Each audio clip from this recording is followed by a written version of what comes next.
Good afternoon, everyone. In today's video, we're going to take a look at a new distribution. A new distribution for me. This is OpenSUSE running KDE 5.13, 5.13.4 to be precise, the very latest of KDE releases.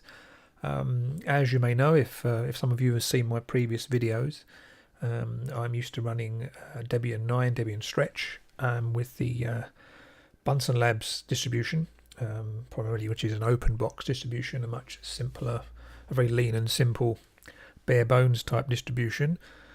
This one sits right at the opposite end of the spectrum, of course. And in this video, I won't go into too much detail, obviously, on KDE, because many of the people I suspect watching this video will have a good and a full understanding of KDE and won't need me to do a walkthrough of the latest KDE desktop. I will focus on some of the changes and some of the things I think stand out about this latest release. But this is primarily about the differences between running a distribution like OpenSUSE with KDE, and in particular this installation, which is the Tumbleweed version. OpenSUSE, I should say, offer two different versions of their distribution. So if I just bring up their website here, you can see that we have Leap, which is their fixed release version, and we have Tumbleweed over here on the left, which is they call it a rolling release.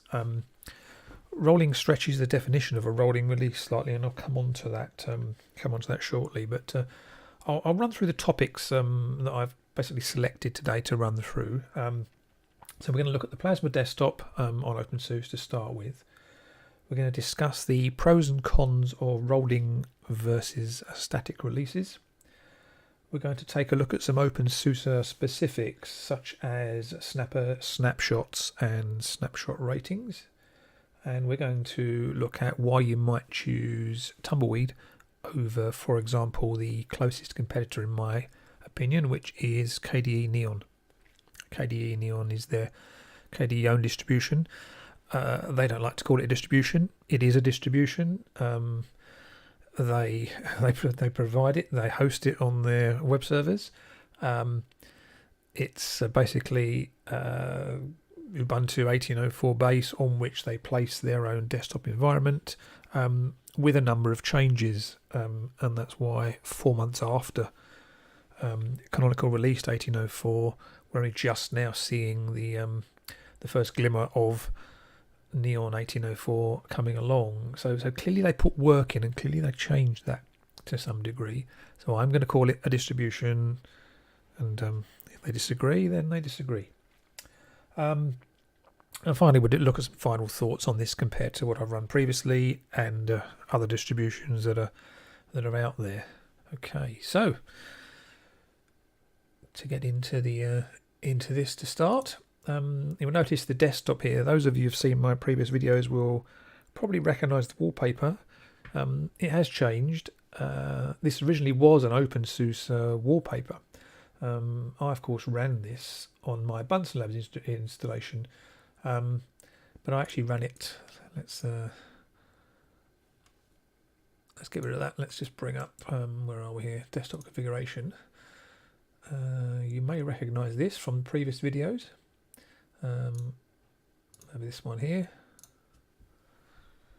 This is how it came originally, with my own modifications to the colouring and also, of course, the Bunsen flame. Well, of course, we've now got OpenSUSE, so I thought it would be nice to modify it. You can have it on the right-hand side, such as this, or you can pop it onto the left-hand side, such as this. And the colour scheme here is, of course, Team Green and Team Blue. Nothing to do with NVIDIA. This is to do with OpenSUSE and KDE, of course. That's their team colours. So that's the desktop chosen. You'll see wobbly windows is in operation here.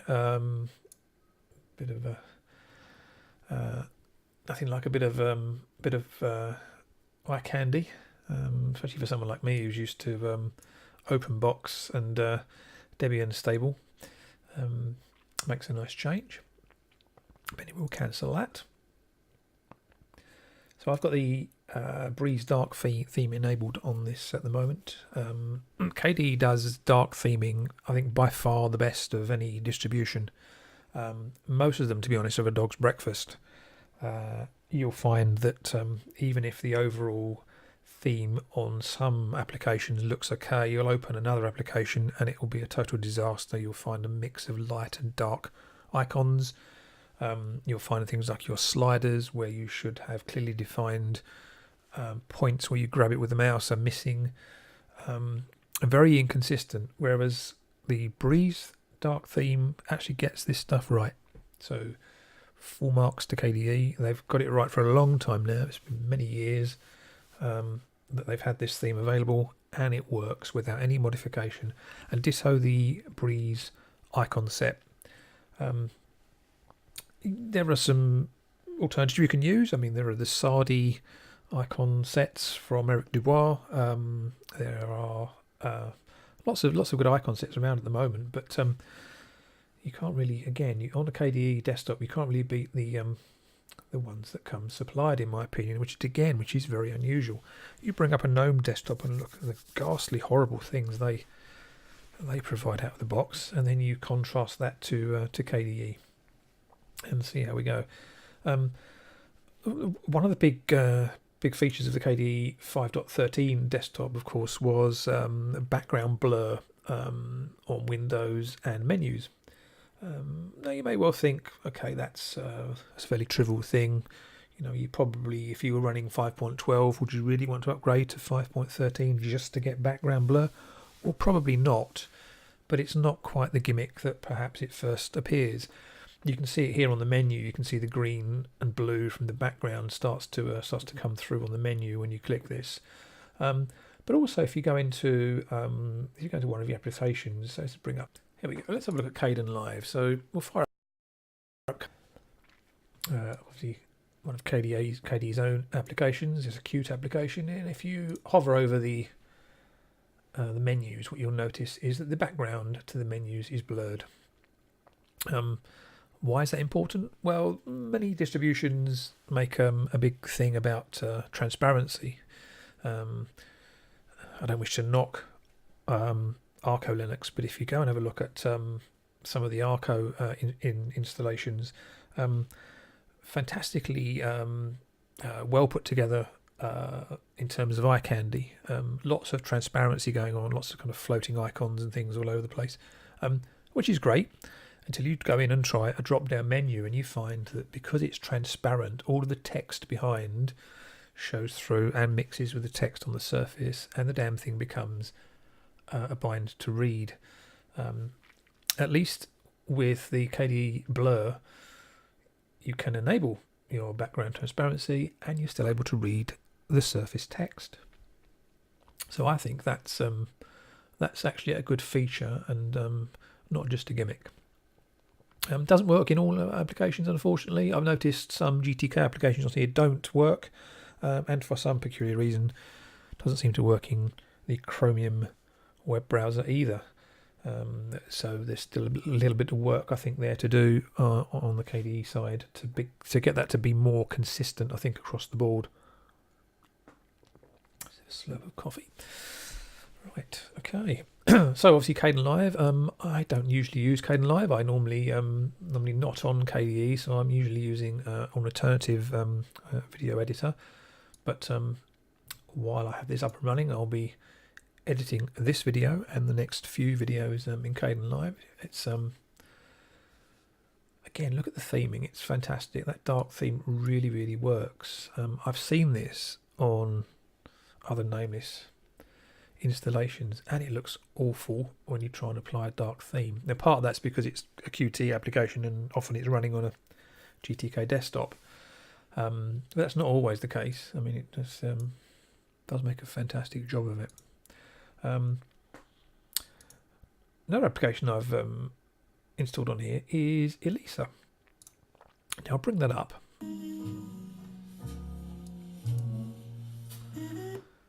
This is Alisa.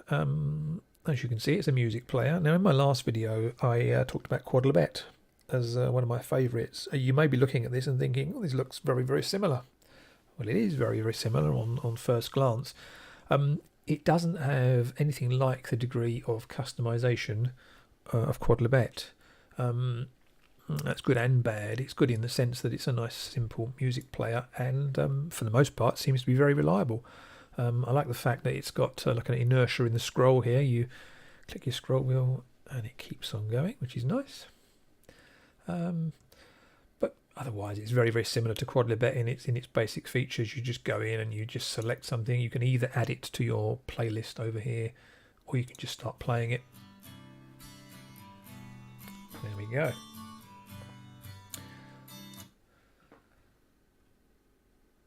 So you just jump around. If you were to click on the middle there, you just get the tracks come up there. And add to playlist, get some information, play it or rate it. Nice and simple.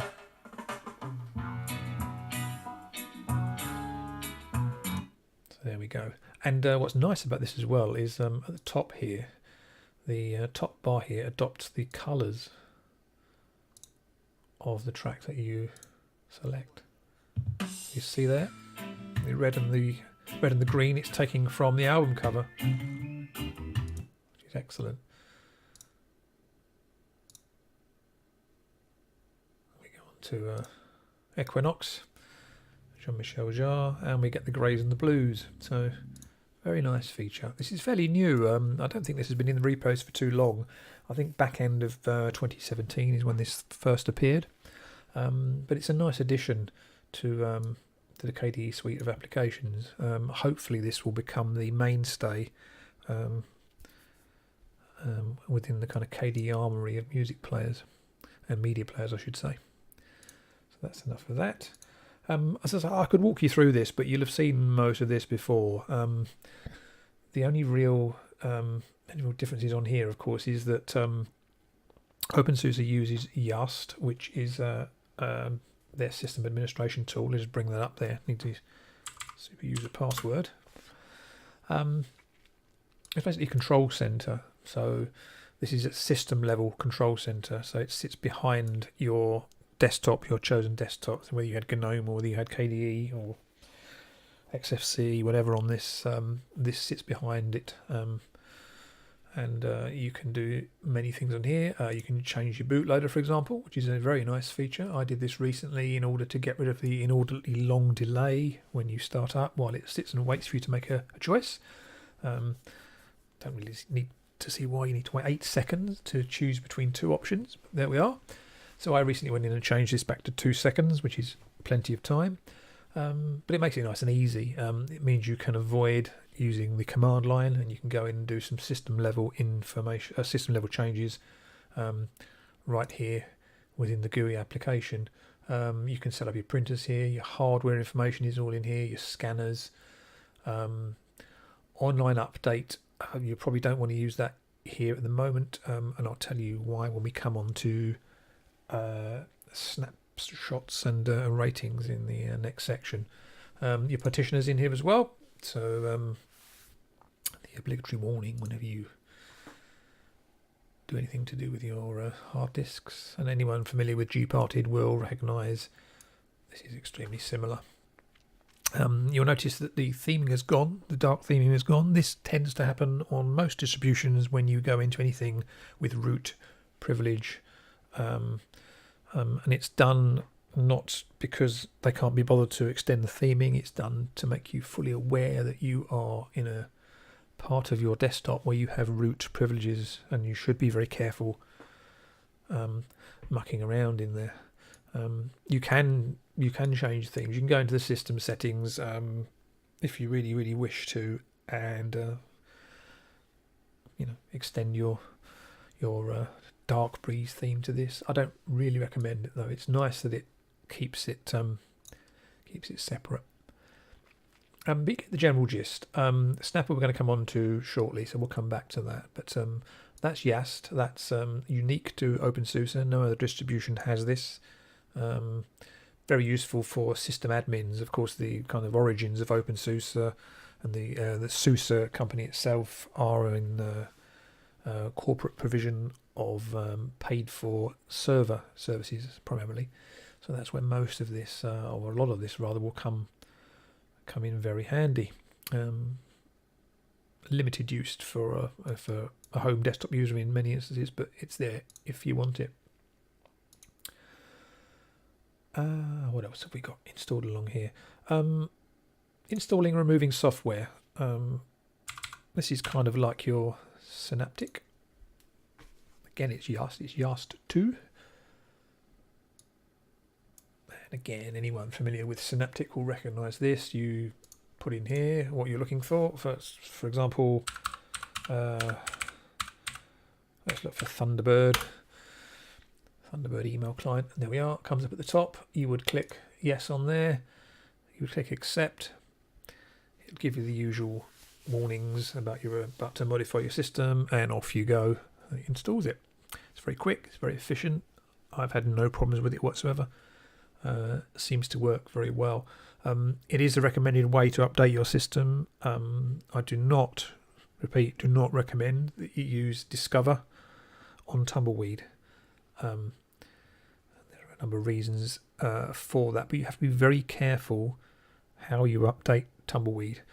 It's not a problem on Leap to such a degree, but it is on Tumbleweed, and we'll cover that off in the next section when we come on to talk about snapshots and the way that Tumbleweed actually works. So I'm going to abort our changes there and come out of that. You get the usual KDE suite of applications. So you've got some games in there, your graphics in there. I've installed some things such as digicam, which is a fantastic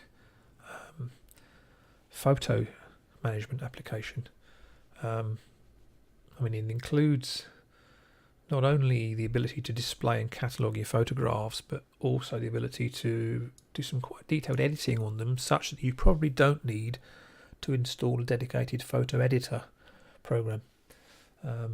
This really is that middle ground between a full-on professional photo editing program and a consumer-grade photo cataloguing program. It really does sit nicely right in the middle of that spectrum, in my opinion. A very nice application. So that's one I installed under graphics. GIMP, of course, is on here. It's the latest version because it's a rolling release. Therefore, you've got the latest version. Internet, I've got a number of browsers on here, mostly because I'm just experimenting and trying them out. It comes with Firefox as standard.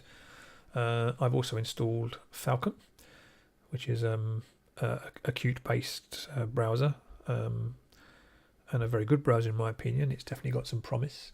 My main browser of choice is Chromium, mostly because I'm watching a lot of YouTube videos and also a lot of live YouTube streams.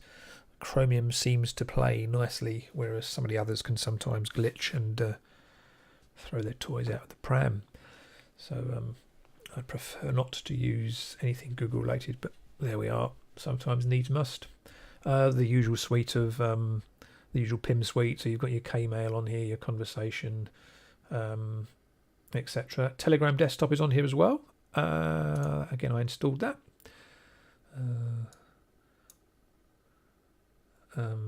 You'll see from this some good groups to subscribe to. Tux Digital is definitely one I recommend. Oh, there we go. It's already working.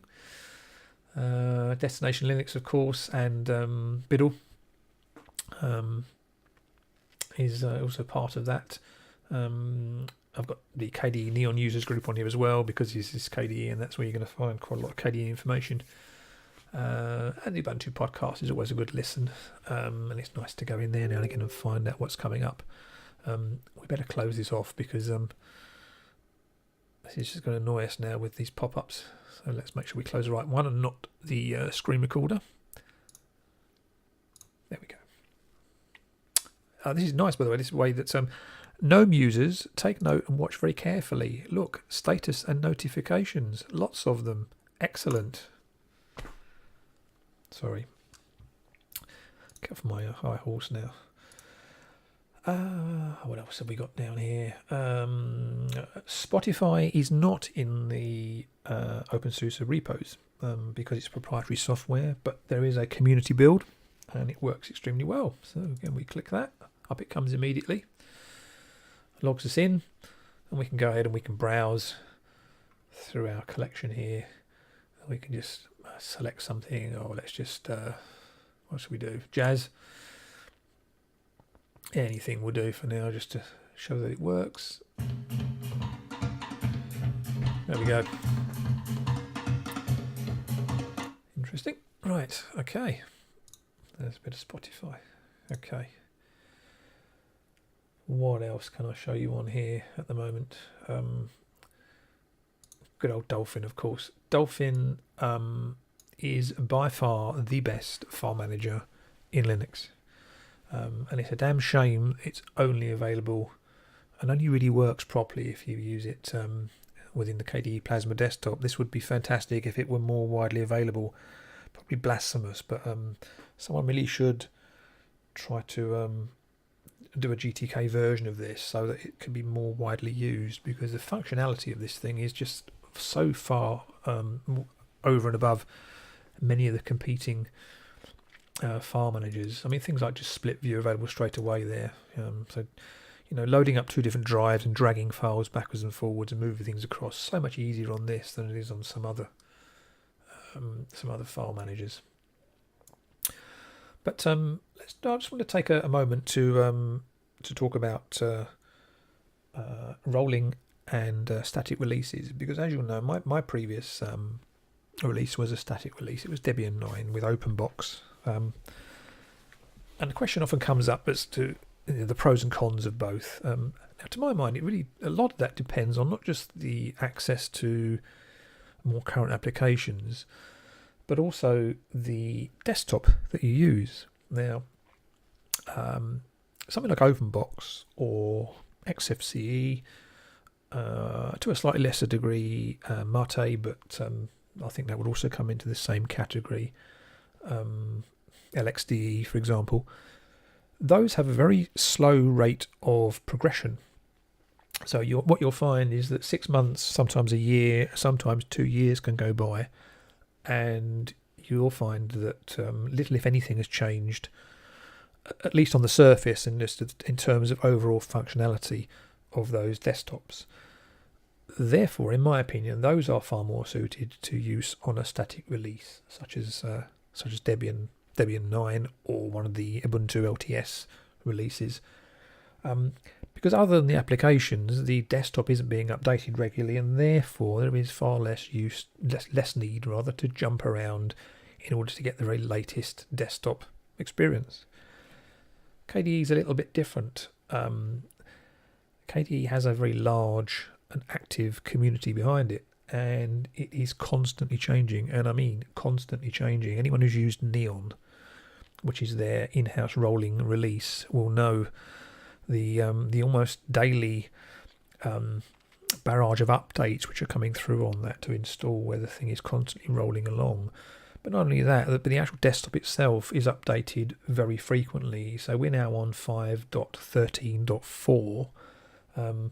I think at the beginning of the year we were on, 5.11, and then we moved to 5.12 just before the release of the Ubuntu 18.4 releases, and then shortly after 5.13 was in beta, and now that's out, and it's had 4 small updates to it, and already 5.14 is in the wings and not too far off. So if you're stuck on Debian stable and you want to use KDE, you can be waiting 2 years to get the latest version of KDE, which means you're jumping several release generations, which is probably not a good thing. Whereas something like Neon, something like Tumbleweed, I'll mention Arch, not my cup of tea, but something like Arch is at least going to keep you in the loop and give you the potential, at least, to keep updated to the latest releases. So I think it makes far more sense. It makes far more sense if you're a KDE user to be running a rolling distribution than a static one. So that's that's my views on that. Now, one of the defining features of Tumbleweed is that it doesn't roll in the conventional sense. Now, with a conventional rolling distribution, what you'll have is a constant flow of package updates. So take Arch, for example. On a daily basis, you'll check for updates, and you'll generally find anything from 5 or 6 on a quiet day to maybe 50, 60, 70 on a busy day of updates to your system. If you happen to leave it for a week or 2 weeks, you could find it's hundreds of updates. If you go months before updating it, then you can find that it's many hundreds of updates. When you update it, it only updates the packages and dependencies that those packages rely on. It does not touch the rest of your system. So it's modifying effectively the ISO that you have installed on your system. Now that can work, and oftentimes it does, but it gives the opportunity to break the system because it doesn't thoroughly check that everything on your system, and your system has lots of, we call them dependencies, but everything in your system is dependent on a whole raft of other aspects in order to function, and it doesn't thoroughly test that nothing is broken in that regard. So while for the most part it works, you often hear stories of people bricking their systems, booting in one day and finding that they've had an update in their video and their audio doesn't work anymore. Quite frequently occurs, unfortunately. Now, the way that Tumbleweed works should avoid that, because Tumbleweed doesn't just update a handful of packages on a daily basis or a weekly basis, whatever the release cycle happens to be. It updates the entire ISO. So it's jumping from one ISO in its entirety to the next. So if you're running, as we are now, a particular installation, and in a week's time I decide to do a distribution upgrade, what will actually happen is that the entire system I'm using here will update to what is in effect the next incremental version. So that's like going from Ubuntu, for example, 17.10 to 18.04 to 18.10, except that instead of waiting 6 months between intervals, you may be waiting a few days or a week. Now you can jump on and off that bus as and when you wish. You don't have to accept the updates as and when they come along. You can ignore them for far longer than you could perhaps on, say, an Arch rolling system, because you're not just updating a handful of packages. If I let me just show you somewhere down here. There we go. Okay. Here we go. Right. So every time OpenSUSE Tumbleweed releases a new update, it goes through a process called factory, and a factory is effectively, you can think of it as the boiling pot. So all of the changes, all of the new applications, all of the tweaks, all of the amendments are all going through, I should say, the factory system, which is the boiling pot for everything, and out of the other end of that should emerge the fully tested and ready to use ISOs, or as we call them here, snapshots. So there's no fixed release cycle to these. You can have a week where you get one a day. You can have a week where you'll get none. As you can see here, the last active release on here was 20th of the 8th, 2018, and the one before that was the 18th, so just 2 days before. But of course we're now on the 27th, so we've had nothing really for the last 7 days. That's quite a long time for Tumbleweed. But if we go back here, you can see all of these releases. Each of them has a unique number, and it's simply the date of release. Now, next to each one, as a result of the quality control system that OpenSUSE has in place, and in conjunction with the number of bug reports filed and the number of email responses received, it gives each snapshot distribution a rating. And you can see that most of these are stable, but if we go back here, you'll see that there are periods where we go into periods of quite sustained moderate stability or instability. Now, looking back at what happened around this period, it seems that there was an issue around NVIDIA drivers, some kernel updates and some NVIDIA driver updates, and users were reporting some issues there that their systems weren't functioning correctly. So therefore, these particular snapshots were downrated. So if you're a happy user, for example, and you're sitting here with this one here, you've got the 30th of May 2018 snapshot on your system, and you're merrily chugging along and it's all working fine, you probably won't want to jump, especially if you're an NVIDIA user, to any of these snapshots here. What you might do is to sit and wait, perhaps until we get to this tranche here. So you may wish to wait all the way until the 10th of July and decide, okay, that's a stable release. You can go into these and you can actually view what the issues were and which issues have been corrected or have been found not to be relevant. And you can then decide, you can make it's your judgment call whether you decide you want to hop to that or not. Now that's very different to Arch, because in Arch you get these upgrades, whether you ask for them or not. If you do a system update, these things come down and these things install on your system. That's not the case here with OpenSUSE. So you can go along and you can choose the ones that are have the best ratings, and you can see it charts up here, the timeline here. It charts the stability scores, so you can go in and you can pick when to update. So for example, on here I've got this one here at the moment. Now this is quite funny because there is a bug in this system with one application that I'm running, and it happens to be quite an important application. It's Open Broadcaster Studio, which has an issue with the graphics driver following the recent kernel update. Everything else works, but that doesn't work. So I filed a bug report this morning on that, and 10 seconds before I filed that bug report, this said 84, and the minute I filed the bug report, it's dropped down to 77. So I think maybe, well, two things. I'm pleased it actually works. So me filing a bug down here has clearly influenced this number. But of course, on the flip side, it means that it's not giving this distribution at the moment a very good stability rating. But there we are. Seems to be working fine, other than Open Broadcaster Studios having a bit of a paddy at the moment. But there we are. But the point I'm getting at is this is very different to your traditional rolling release, and I would argue it's actually not a rolling release in the traditional sense.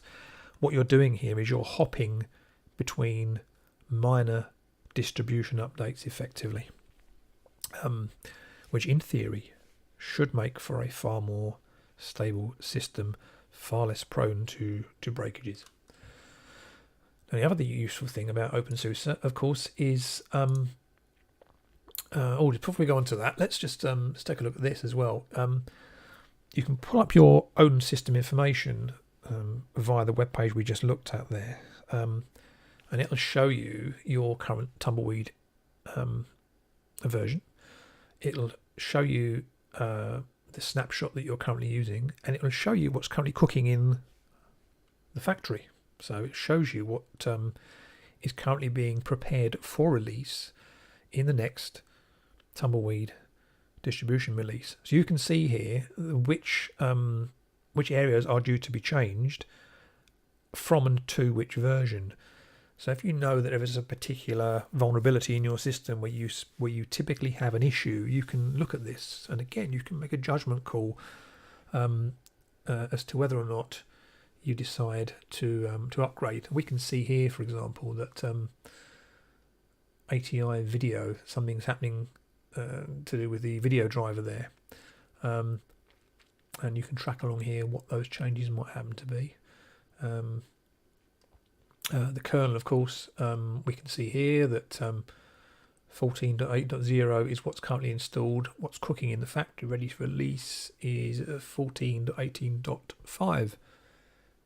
So we know that there is due to be a kernel update which should be coming out in the next Tumbleweed snapshot release. So again, very useful information, and this is all laid out for you to access in a way that just isn't there on most other distributions, or if it is, it's very difficult to find, and I would suggest very difficult to interpret. Here at least they make some effort to make this available to you. So the third part, of course, is the OpenBuild service. So as well as the applications that sit in the standard OpenSUSE repositories, you have community builds as well, and you can also submit requests for builds to OpenSUSE. Now, this page, for example, will bring up, you can search for packages here if you can't find it in the standard repos, and it'll suggest to you options to install. Not just for OpenSUSE, but this service also builds packages for other distributions. So it builds for Debian, for example. You can go into settings here, and you can suggest that it supplies you with information for all of these different Linux distributions.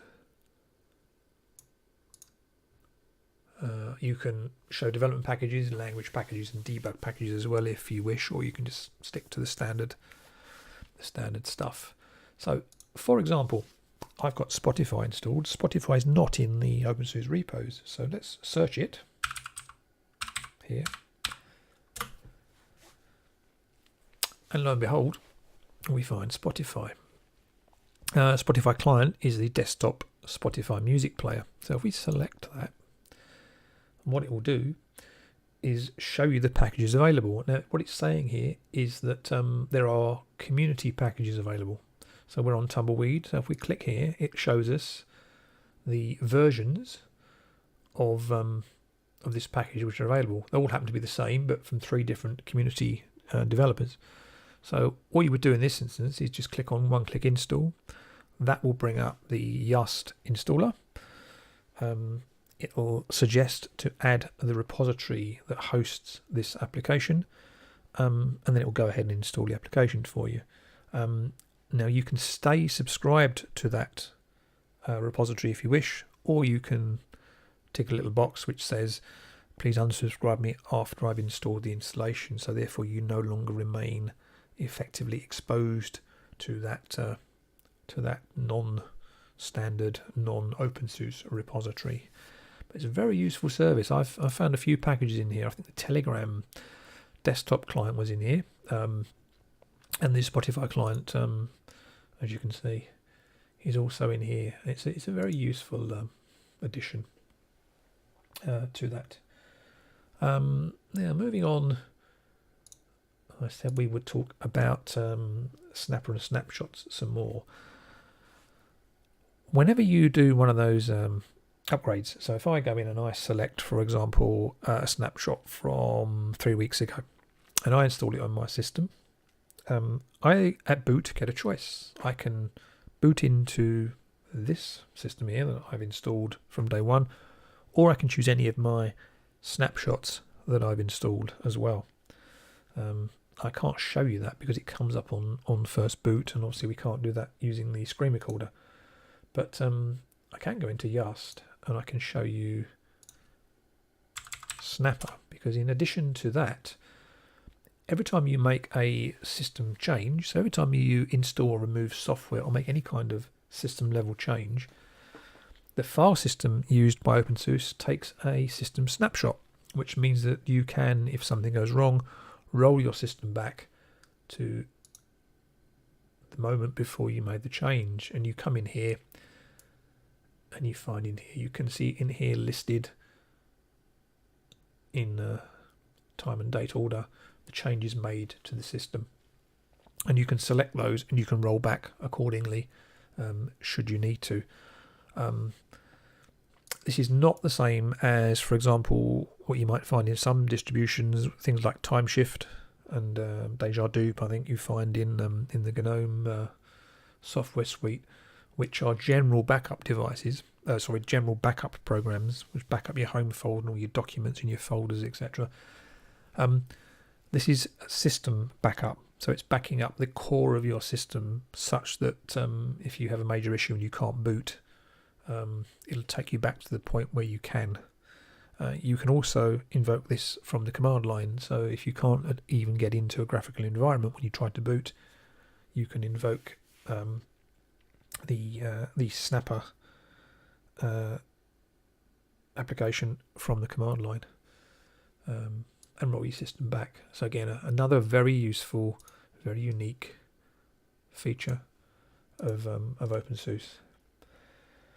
Now finally, the choice of OpenSUSE was made after I'd whittled down the options between Tumbleweed and KDE Neon. Now, once you've got both up and running, they're both very similar. They're both running the latest version of the KDE desktop and applications, so on the face of it, there's very little difference there.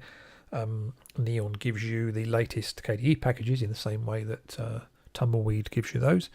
But it doesn't roll the base. So the base 1804 Ubuntu base system does not roll on Neon. Not a problem for me. I wouldn't mind that at all. So why did I choose to try this instead? Well, sip of coffee, getting dry. Well, the reason came down to a pet hate of mine. And that pet hate is the thorny issue of snaps and flatpaks. OpenSUSE are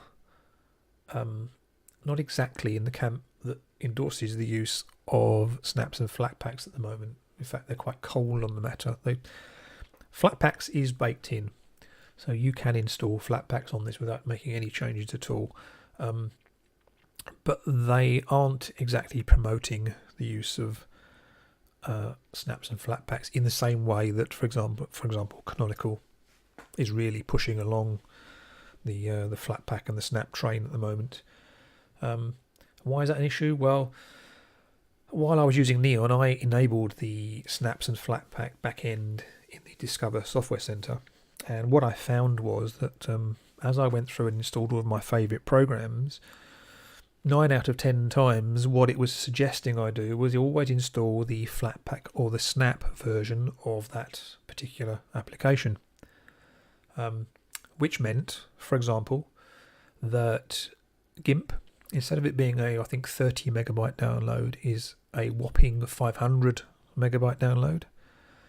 Something like the Telegram desktop application that we looked at earlier, which is a messaging application for God's sake, should be 10, 11, 12 megabytes, was half a gigabyte download. Utterly crazy. And this was being repeated across the board.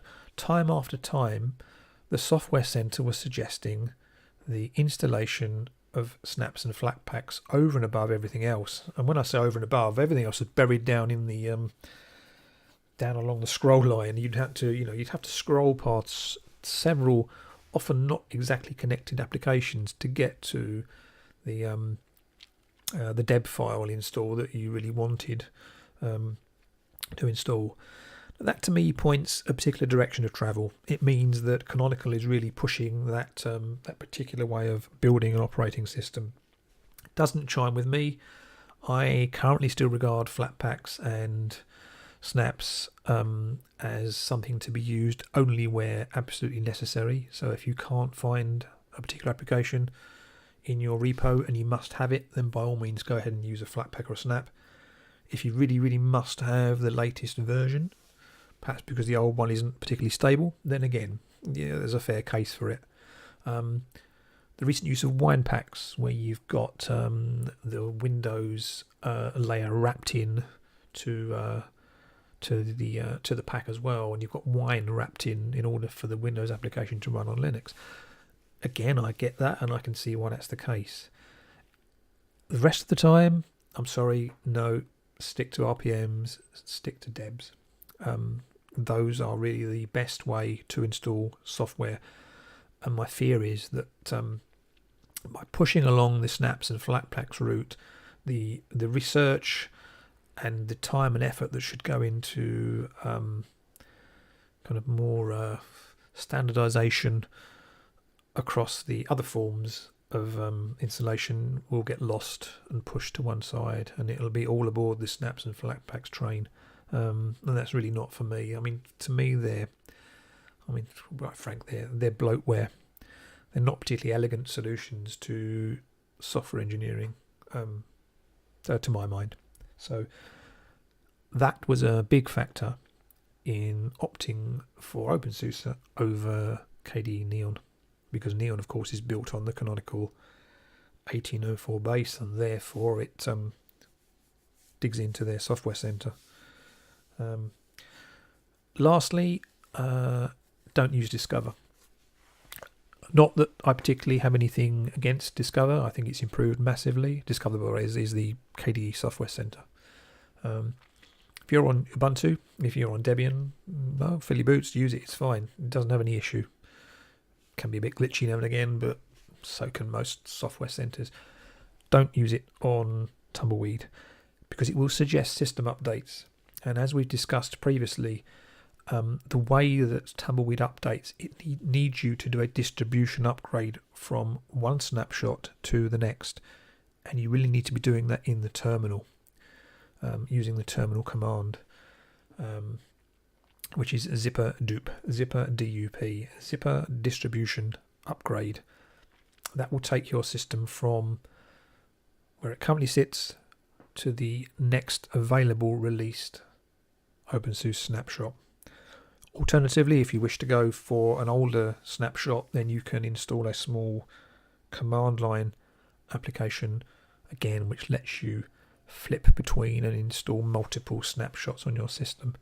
So again, don't use the usual tools for that, because it may work. You may find that you'll go along for several weeks updating using the GUI package manager, and then one day you'll break it because you'll find that you've piecemeal updated parts of your system, leaving a collection of breakages along the way, and at some point you'll try to open or use something and the breakage will become apparent to you. So there we are. There are some thoughts on it. Will I stay on this? Honestly, don't know. I do like it. I do love KDE. I mean, it's compared to what it was a couple of years ago, I think it's made vast strides. I mean, it's light. This comes in at I think 450 meg on a first boot, whereas I mean, Neon, to give credit, shaves about 100 meg off that, but I suspect there's more running in the background here, and perhaps a little bit more system cache going on. Anything under 500 in my book is nothing to worry about. Upper end of light, so far as I'm concerned. So yeah, I love KDE. I think it's great. I think if you're going to use a kind of full experience desktop, it's the one to use by far. It really is strides ahead of the rest, in my opinion. All the rest, quite frankly, are playing catch up or have given up, one or the other. Whether I prefer it over a simple window manager sitting on just a stable base, I'm not sure. This will need to be running for a couple of weeks. I'll need to do a couple of updates to it just to see how that copes, to see how we get along with that. I did do a trial run and force it back to a 3-week-old snapshot, and that did work. It worked without any issue, which impressed me greatly. So I know it can be done. What I'm really waiting to see is the next couple of Tumbleweed snapshot releases, and whether I need to or not, I will force it to jump forward just to find out if everything appears to be stable and appears to work. And it will be at that point that I decide to stay here on this, or whether I revive my fully backed up, safely stored Bunsen Labs. So I've waffled on for a long time here, far too long, but these things can't just be discussed in 2 or 3 minutes. They need to be covered off. So I hope you found that useful, and I'll see you all again in the next video. Bye for now.